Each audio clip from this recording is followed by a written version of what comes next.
wa nafasi hapo, ana position yake.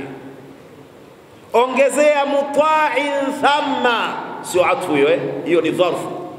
Muta'in thamma, anaheshimiwa huko katika mamlaka ya malaika, mahala huko. Ai muta'in hunaka, ni mwenye kutiiwa, kuheshimiwa mahala huko.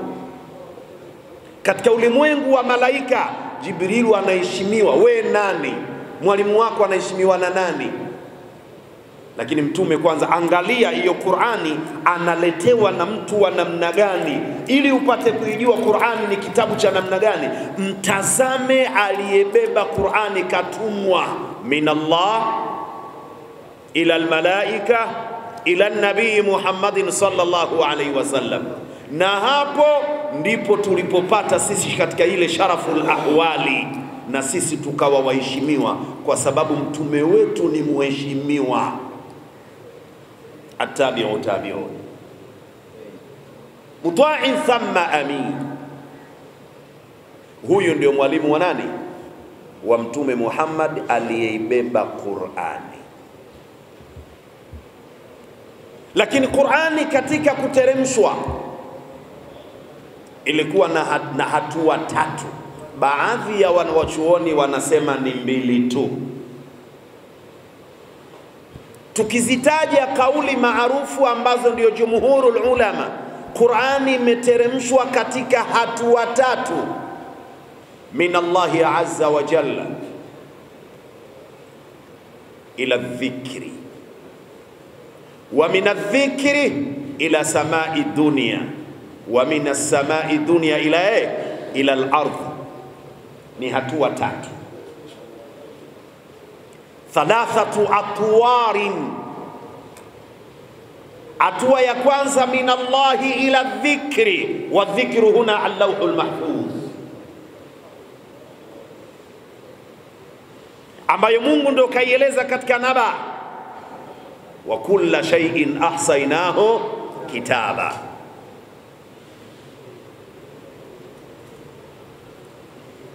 Ilitoka katika mamlaka ya Allah, ikaja ikakaa pale. Fa fi dhikri dhikru kulli shay, katika lauhi mahfuz kuna utajo wa kila kitu. Wewe utaishi vipi, utakuwa vipi, utakula vipi, utakunywa vipi, kwa kiwango gani, wa ila dukhulika alqabra, mpaka unaingia katika kaburi. Kila kitu kipo katika lauhi mahfuz, na Qur'ani iko pale. Ilipotoka pale ikaja katika samai dunia, Baitul Izza ama Baitul Uzza, nyumba ya heshima, nyumba ya mamlaka, hapa samai dunia. Ikaja hapo, hiyo ni hatua ya pili. Hatua ya tatu na ya mwisho ndiyo sasa inaletwa kwa mtume Muhammad sallallahu alayhi wasallama, hasbal waqa'i wal ahdathi, kulingana na matukio na majambo yake. Hatua ngapi hizo? Na kwenda na wakati. Ndio maana naruka baadhi ya vitu, na kila siku nawaambia mimi gari yangu ya Kichina kwa ng'aa uliasi, kadiri linavyokwenda ndo linapata moto. Uko mbele likipata moto, uko usikae mbele, usitegemee tatafuta kigogo. Na ninakwenda naangalia time isije ikawaka tukafika saa 9 nikaharibu mengine. Na bahati nzuri Sheikh Azhari, ilmu ilivyo ni kama dawa meno. Kila siku nasema ilmu ni kama dawa meno. Dawa meno hata ukinunua 200 huwezi kumimina yote kwenye mswaki kuuliza bei ndogo, utatia kidogo kidogo. Na ilmu hivyo hivyo, hata kama unaelewa sana basi lazima tuende kidogo kidogo. Mimi naelewa kufundisha kitabu chote, ilmu kama dawa meno. Ukiwa unakosea unaita dawa mswaki, mswaki hauna dawa. Ile dawa ya meno. Maana nawaambia kila siku akina Mdidi, sisi ndio Waswahili, hiki kinaitwa Kisahili, Kipwani. Shati uwe mtu wa pwani unajua Kiswahili. Kisahili, Kipwani. Maalesh, Baada ya kulifahamu hilo kwamba Qur'ani imeteremshwa katika hatua ngapi? 3. Kutoka katika mamlaka ya Allah ikaenda katika ubao unaitwa Lauhul Mahfudh, ubao wenye kutunzwa na timu kubwa, jeshi kubwa la malaika. Hapo asogei mtu fulafula. Jeshi la malaika limewekwa hapo, linalinda ubao. Sio kwamba kuna mwizi ataingia, ni kuonesha heshima ya hilo eneo. Na usije ukadhani kila panapolindwa panaogopewa wezi. Mahala pengine panalindwa kwa ajili ya utukufu wake. Ona dhani imamu pale Maka analindwa kwa sababu anaogopa atakuja kibaka? Utukufu wa kiumbe anaitwa nani? Imamu. Na utukufu wa lile eneo lazima alindwe. Sisi wenyewe tu ndo hatujui imamu ndo mtu wa namna gani, na ndio maana tunawachukulia poa maimamu. Lakini laiti watu wangejua nafasi ya imamu, mtu wa kwanza kuenjoy katika maisha angekuwa mwalimu wa Qur'ani, mtu wa pili imamu. Wewe mbunge nani ungekuwa namba 3? Kama sio namba 4, namba 5, namba 10. Wewe una duka lako la simu nje hapo, kila simu ipo. Wewe namba 7 katika heshima. Kwanza mwalimu wa Qur'ani, wa pili nani? Imamu. Alafu wewe namba 7 u8 huko. Sisi hatujui, na wakati mwingine tumeanza sisi wenyewe kutojitambua. Tunaitwa walimu, tunaitwa maimamu. Waman yahun yashulil hawanu alayhi mali jurhin bimayitin ilamu. Mtu akiwa anajidhalilisha inakuwa rahisi wengine kumdhalilisha. Haijawahi kutokea aliyekufa akawa analalamika machungu ya kidonda. Shehe akimuona mbunge anachanganyikiwa, utafikiri kaona kiroba cha lulu. Badala mbunge achanganyikiwe kumuona nani? Shekhe. Imekuwa ra'san ala aqibi, kichwa chini miguu juu. Ndio nilipata kusema siku moja, shehe anaitwa ofisini, anakaa masaa 6, anasinzia, anaamka, anasinzia, anaamka, anatengua udhu, anakaa vizuri, anatazama watu wamesikia wajasikia. Toka saa 2 asubuhi yuko ofisini, bosi yuko ndani, hana wasiwasi. Jamani, tuoneni huruma bwana. Mimi uniweki, tabaki na ilaza uniweki.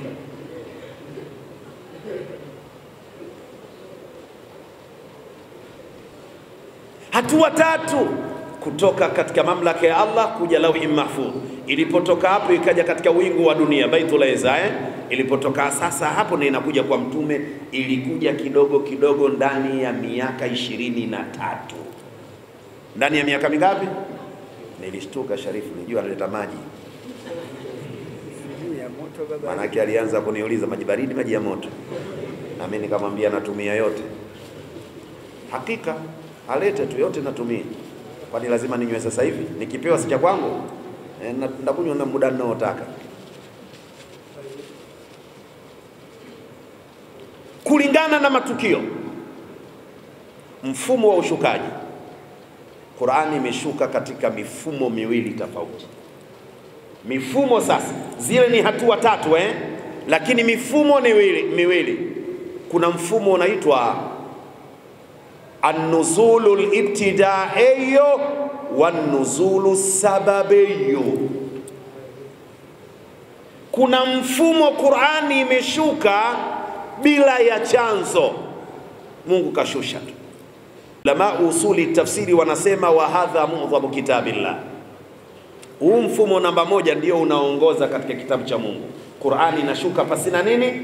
Hakuna tukio lililotokea, imeteremka tu. Alafu mfumo wa pili an-nuzulu sababi, kwamba kuna chanzo kilitokea fulani, alafu ndio inashuka.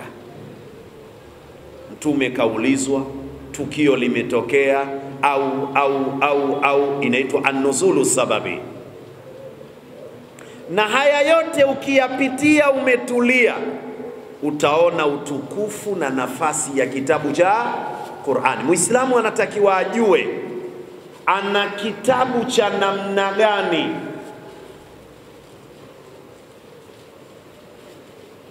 Baada ya kuyajua hayo, Qur'ani kwa Mtume Muhammad kama tunavyosoma mitume yote ya Allah ilipokuja ilipewa miujiza ya kuja kuwathibitishia watu kwamba mimi si msanii bali nimetumwa na Allah subhanahu wa ta'ala. Muujiza ule unakwenda kutia msisitizo kwenye kazi ambayo yeye kapewa. Mtume Musa akapewa miujiza mingi sana. Moja katika hayo bakora aliyoipata kwa Nabii Shuaib ilikuwa inatahawala kuja kwenye bakora, kuja kwenye kitu kisichojulikana cha ajabu, na kuna wakati inabadilika inakuwa nyoka, inarudi tena katika sura yake ya kwanza. Tetemeko unapotea ile wadmum yadaka ila janahi, kwamba kiutokea woga anaweka mkono hapo, kapoa, confidence inakuja. Na hili wanasema limebaki katika sunna mpaka leo. Mtu akipatwa na mshtuko anaweka mkono hapo, japokuwa yeye mkono wake hauna muujiza, kwa sababu mkono wenyewe wakati mwingine una beti huo. Mkono wa Mtume Musa ukuwa una beti, si mikono yetu haina miujiza, ina beti, ina. Lakini tunafanya tafaulan.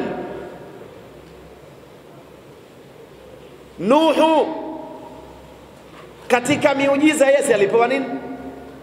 Atengeneze jahazi, sio? Na jahazi kaitengeneza kutoka alipo na kwenye bahari ni zaidi ya kilomita 2000. Alipo yeye na ilipokuwa bahari ni zaidi ya kilomita ngapi? Watu wanashangaa, huyu anatengeneza jahazi ya nini? Hapa na maji wapi na wapi? Wakamtuhumu na kumsema na matatizo ya nini? Ya akili. Lakini kilitokea kilichotokea. Ukiwasoma unaona Mtume Muhammad muujiza wake wa kwanza ni Qur'ani. Anapewa na Mwenyezi Mungu, muujiza wa kwanza ni nini? Ni Qur'ani. Ahmad Shauqi anasemaje? Jaa an-nabiyuna biayatin fansaramat wajitana bikitabin ghairi munsarimin ayatuhu kullama tala al-mada jududun yuzayyinuhunna jamalul izqi wal qidam. Mitume kwa mitume ilikuja duniani na ilileta miujiza iliyopewa, lakini mwisho wa siku fansaramat, hatimaye miujiza ile imeexpire, imekwisha.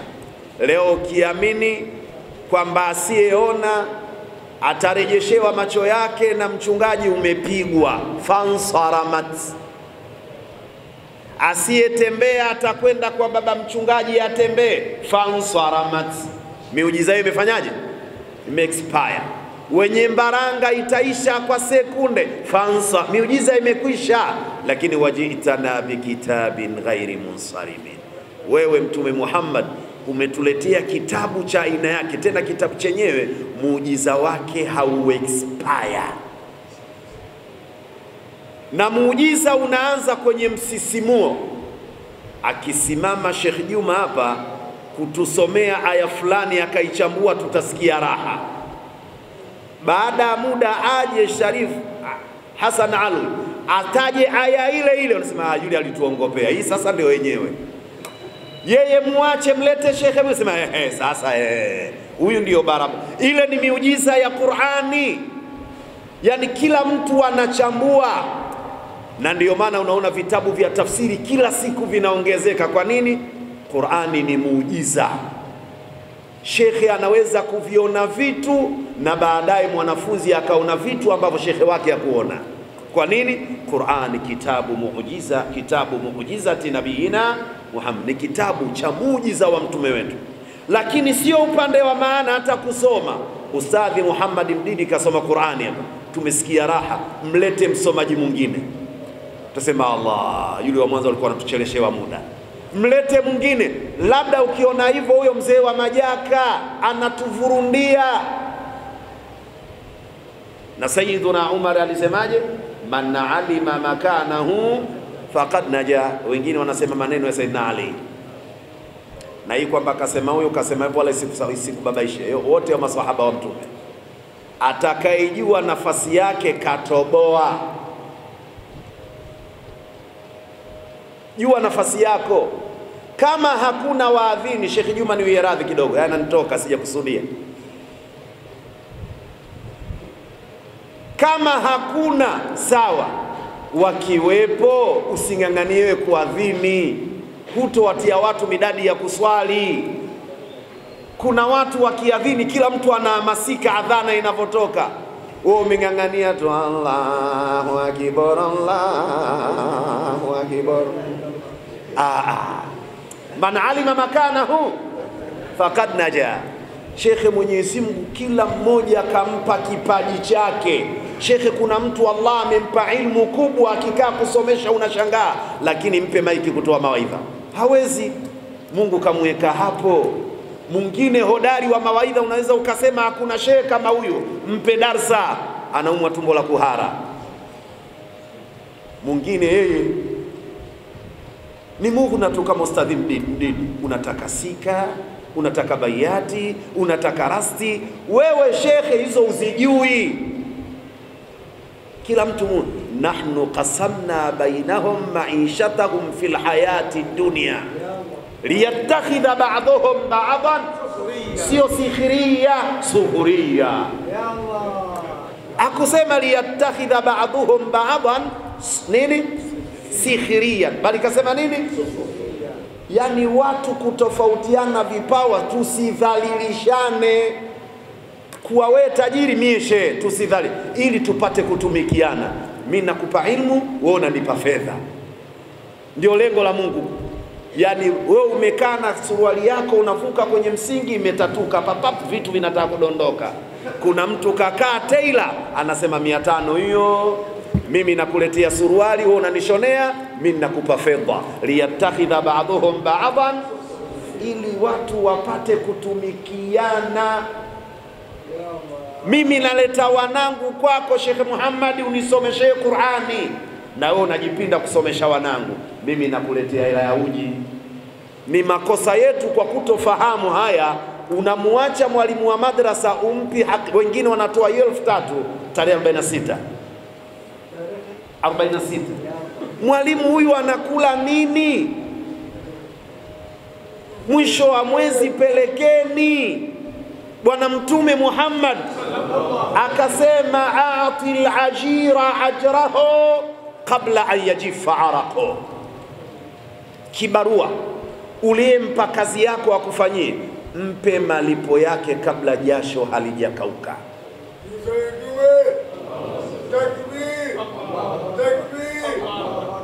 Hiyo ndio Qur'an.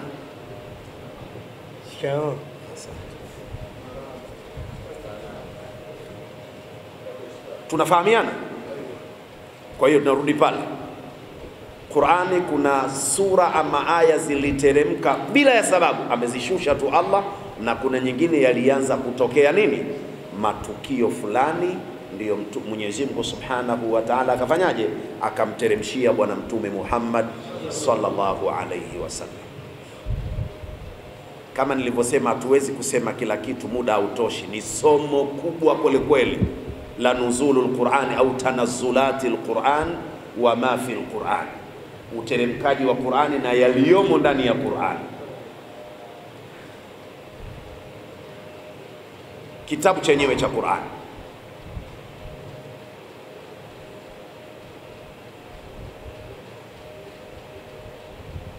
kana kwamba moja ya password ya maisha watu kutoboa ni Qur'ani. Qur'ani ni password ya maisha. Ukichungulia ile 155 Al-A'raf, Al-An'am, 155 An'am, wa hadha kitabun anzalnahu mubarakun fattabi'uhu wattaqu la'allakum turhamun. Na kitabu hiki tumekiteremsha kikiwa ni chenye kubarikiwa. Tafsiri yake, ukishika Qur'ani, kitu cha kwanza unakuwa ni mwenye kufanyaje? Kubarikiwa, kwa sababu kitabu kimefanyaje hicho? Barikiwa. Ni password. Tunahangaika, mambo hayaendi, nuksi nyingi. Shika Qur'ani wewe. Na ukiwa umeshika Qur'ani lakini ndio hivyo, ni moja ya mawili, ima unajaribiwa, ima kuna mahala haujakaa sawa. Ima unajaribiwa, ima kuna mahala haujakaa sawa. Kuna watu wanaamini mwanadamu kupewa mitihani katika maisha ni dalili kwamba anachukiwa na Mungu. Kuna watu wame misconception. Yani al-Imam al-Baydawi anasema inna Allaha yu'ti al-mala man ahabba wa man la ahabba, man yuhibbu wa man la yuhibbu, wa la yu'ti al-imana illa man yuhibbu. Mwenyezi Mungu anampa mali anayempenda na asiyempenda, lakini hamtunuki imani isipokuwa anayempenda. Ndio maana wanasema ukijiona wewe Muislamu, jua ni dalili ya kwanza umependwa na Allah. Wewe mwenyewe tu utasema Mungu unanipenda, mimi sikutaki. Ukishatunukiwa kuwa na Uislamu, jua ni dalili ya mapenzi ya nani? Afaman sharaha sadrahu lilislami fahuwa ala nurin min rabbi. Hakika yule ambaye Allah, hiyo ndio Qur'ani hiyo. Ya tunaizungumzia Qur'ani, hiyo ndiyo Qur'ani inavyosema. Hakika yule ambaye Allah amemfungua moyo wake Uislamu ukaingia, basi ajijue huyo yupo juu ya nuru ya Allah. Anatembea hali akiwa juu ya nuru ya nani? Yeye mwenyewe awe hataki tu. Kiwa Muislamu tayari, fahuwa ala nurin min rabbi.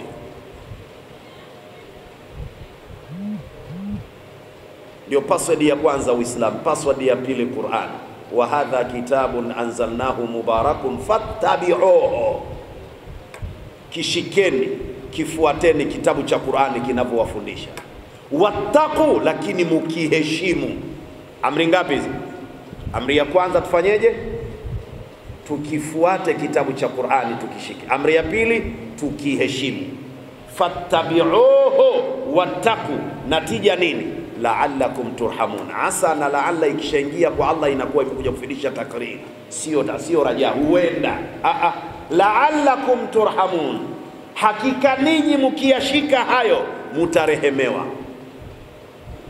Shika Qur'an, fattabi'uhu, lakini pili wattaqu, kifuateni kitabu cha Qur'ani na mkiheshimu. Sisi tunakiheshimu kitabu cha Qur'ani kweli? Qur'an ni kitabu kilichobarikiwa. Kwa hiyo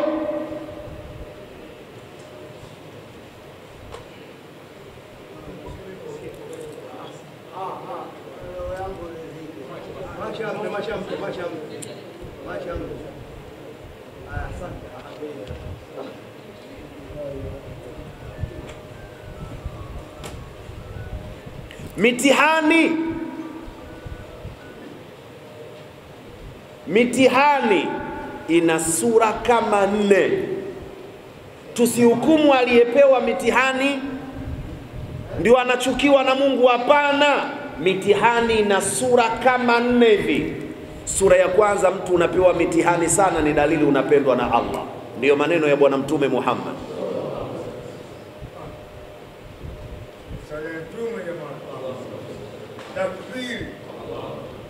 Inna Allaha idha ahabba abdan ibtala. Mwenyezi Mungu akimpenda sana mja wake, basi anamsukumia mitihani kwa wingi. Ni dalili unapendwa.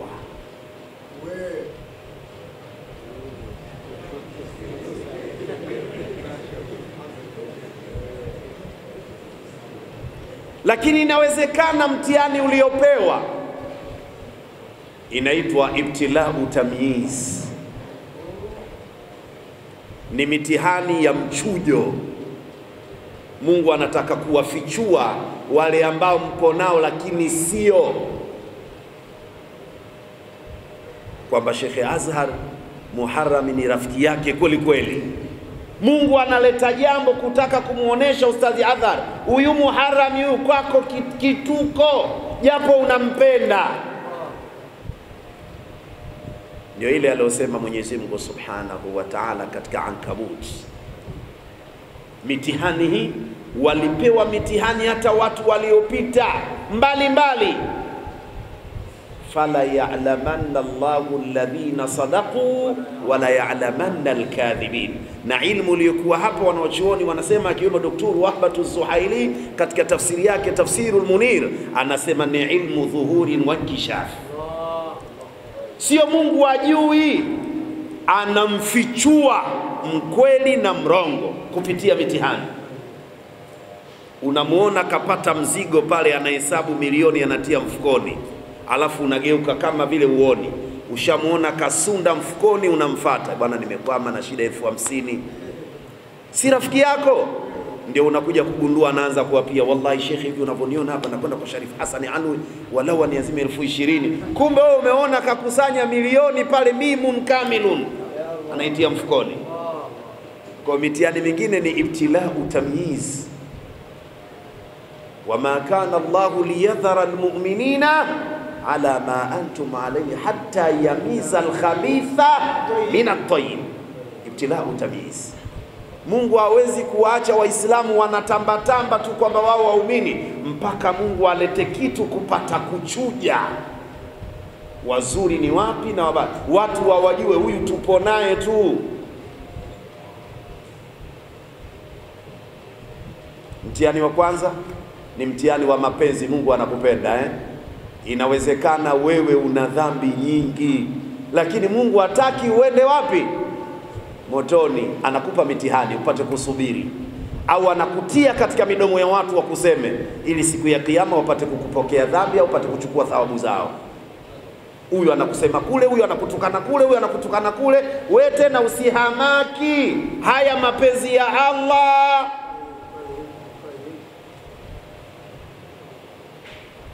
Na muda umekimbia na gari ndio inaanza kuwaka, lakini nikae kwanza ili nitoe nafasi ya maswali, nifunge kwenye aya 2 ndio nifunge nazo, ambazo muhtasari nimeeleza mapana sana, lakini muhtasari inaeleza kazi za Qur'ani. Ukianza na aya ya 9 ya surati Bani Israil, inna hadha alqur'ana yahdi lillati hiya aqwa. Wataalamu wenyewe wanasema, wakina Sheikh Azad, katika kila mufaddal kuna mufaddal minhu. Kwa kitabu chako cha science, cha geography, cha mathematics, si cha nini, kinakufundisha mambo ya kawaida sana, lakini inna hadha alqur'ana, hakika kitabu hiki cha Qur'ani, yahdi lillati hiya aqwa, kinawapeleka watu, kinawaongoza watu katika mambo ambayo hayo ndiyo zaidi muhimu mno, ismu tafdhili, katika mambo ambayo very important. Qur'ani ndio inakupeleka huko. Sheikh Azhar anasema yes of course.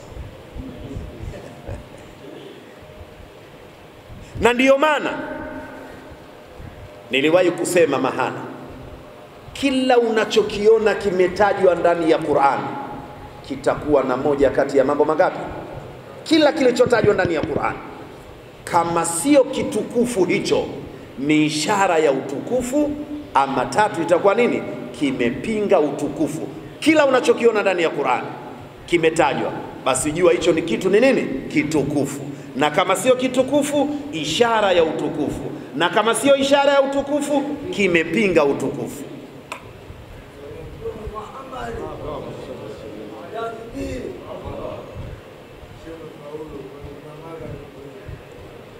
Unaona katika Qur'ani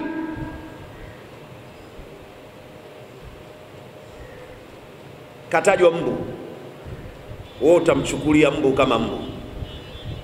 Inna hadha alqur'ana yahdi lillati, lakini ukisoma kidogo, duniani kuna watu wametajirika, wamekuwa billionaires kwa sababu ya nini? Ya mbu tu. Walimsoma mbu, wakamkagua mbu ana nini katika faida, ana nini katika madhara. Mbu tu, watu wanatoka vipara kwa ajili ya mbu. Duniani ametajwa simba katika Qur'an, ametajwa tembo. Ni nini? Utalii. Umuhimu wa utalii. Wametajwa wanyama ndani, ngedere, simba. lakini pia wana mambo yao. Ngamia anakunywa maji huku ana benki anachuja. Haya anakunywa, haya anaweka, atakunywa kesho, lakini anaweka umo tumboni. Jambo la ajabu kabisa. Ndio maana fala yanzuruna ila al-ibili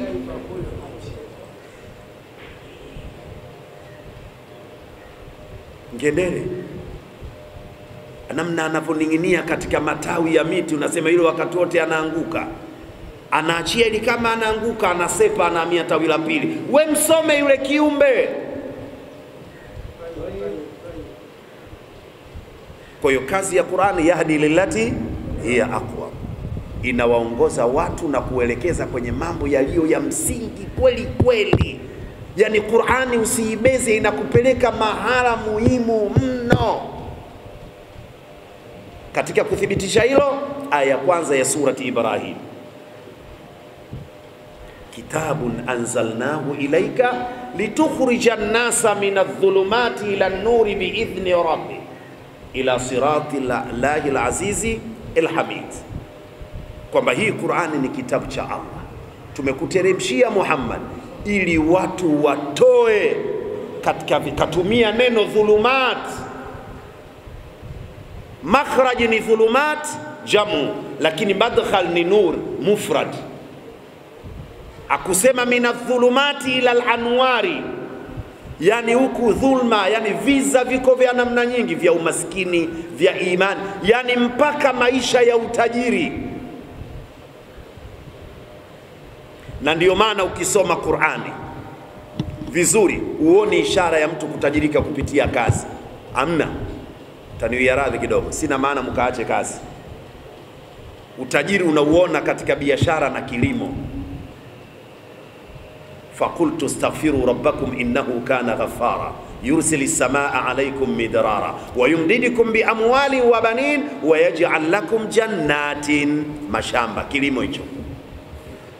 Na katika lugha shamba aliitwi janna isipokuwa liwe na sifa tatu ndio litaitwa janna, na kama sifa tatu hazijatimia sio janna, bustani tu hilo. Sifa ya kwanza liwe kubwa kweli, sifa ya pili liwe lina mazao mchanganyiko, na sifa ya tatu yale mazao yao yamekubali barabara shambani. Shamba hilo linaitwa nini? Janna. Hivyo vingine hadika, bustani, mazraa, basi. Waj'al lakum jannat, manake mashamba makubwa. Waj'al lakum anhara. Kwa nini ataje anhara? Nao ni majazi mursal, alaka yake min dhikri al-ba'd wa iradati al-kull. Hiyo anhara inaingia mpaka bihar. Waj'al lakum anharan wa bihara. Kwa hiyo nini? Kwa nini Mungu ataje bahari? Ni eneo katika kilimo wanaita, ni mambo ya uvuvi na kutafuta madini, ndiko wanakwenda kutajirika. Kwenye kazi tunaganga njaa. Usitambe kwa kuniweka dukani kadhani umenipa kitu cha maana sana kuliko chochote, unanisaidia kutibia njaa tu. Wewe mwenyewe ndio unatajirika kwa sababu mfanya jambo la utajiri. Kwa liyukhrija an-nasa minadh-dhulumati litukhrija an-nasa minadh-dhulumati ila an-nur. Umepewa Qur'ani Muhammad, watu watoe katika viza vya namna mbalimbali. Namna gani wanaweza watu kukwamuka katika hali ngumu ya maisha? Shika Qur'ani. Namna gani mwanadamu unaweza ukawa una life nzuri kijamii? Maanake al-ishratu al-ijtimaiya, al-ishratu siyasiya, al-ishratu zawjiyya, yani mahusiano yote ya kisiasa, mahusiano ya kijamii, mahusiano ya kindoa, mahusiano ya kiuchumi, yote nenda kasome katika Qur'ani. Muda utoshi. Lakini sambamba na litukhrija an-nasa minadh-dhulum, maanake hapa ndio kulikuwa na vitu vyenyewe hapa, lakini ndio muda utoshi. Hapa katika litukhrija an-nasa minadh-dhulumati ila an-nur inaashiria pia elimu zote asili yake ni katika Qur'ani. Elimu zote asili yake ni nini? Angalia tulipokuwa skuli tulivyofundishwa, kwa mfano asili ya mvua. Watu walokaa skuli wanajua asili ya mvua ni mvuke wa bahari unaojikusanya unajitengeneza, unakwenda juu, unajifunga, unaganda, unakuwa mfano wa barafu, kisha linayayuka na mwagika. Hivyo hivyo kwenye geography tumesoma. Lakini hiki walichokisema ni Qur'ani, ambayo kaichambua mwanachuoni Sayyid Qutb katika tafsiri yake fi dhilal al-Qur'an. Lakini leo wanakuja watu wanasema fi dhilal al-Qur'an msisome, tafsiri ya wazandiki. Ulimwengu wa leo, ulimwengu wa matusi kwenye elimu.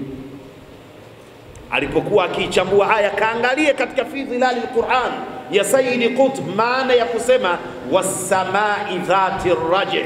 Hiyo ar-raj' ni nini? Allah anaiapia mbingu yenye kitu chenye sifa ya kujirudia rudia, ni mvua. Inakuja, inajikusanya, inakwenda, inajikusanya. Wasamai dhati ar-raj'.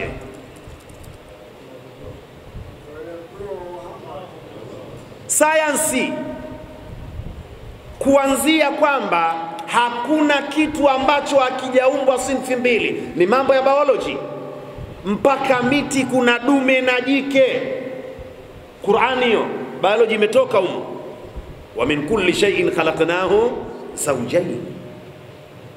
Namna gani mti unaugundua kuna dume na jike? Ingia katika Qur'ani, soma vizuri, angalia namna mwanadamu alivyoumbwa. Hata hao wasomi wa science wanaopinga kufufuka, lakini wanakubali kuoza kwa punje ya mpunga. Ajabu. Mpunga unaoitwa afaa, kilombero, bora kupata, unapouatikiza chini hauwezi kumea mpaka uoze. Lakini siri ya ile aina ya mpunga haiozi. Uwezi kupanda kilombero ukaibuka nini? Bora kupata. Unaibuka ule ule. Na ndiyo mwanadamu ataoza kila kitu. Kuna kitu ambacho ndiyo wewe hakitaoza. Ikifika siku ya kiyama unatoka wewe mwenyewe. Kuanzia kuumbwa kwako, angalia ile chakula namna kinavyobadilika kutengeneza rutuba na vitamins. Baada ya hapo inakwenda inageuka kuwa damu, kutoka kwenye damu sperms, na zile sperms ni damu. Namna gani zinakwenda katika rahim, mfuko wa uzazi, kiwandani, zile sperms zinakaaje, kisha zinakwenda zinarudi tena katika asili yake ya damu. Zikitoka hapo zinaganda, zinatengeneza mnofu. Fakasauna al-idhama. Sayansi yote hii nenda kaigundue wapi? Ndani ya Qur'ani. Wakati Mtume Yusuf anamwambia babake, ya abati inni raaitu 11 kaukaban, 11 washamsa walqamara, 2 ngapi jumla yake? 13. Raaituhum li sajidin. Leo juzi tu hapo mwaka 80 na Marekani yule kama sikosei ndo anagundua sayari sio 7, sayari zipo 13, na asili yake ni aya hii.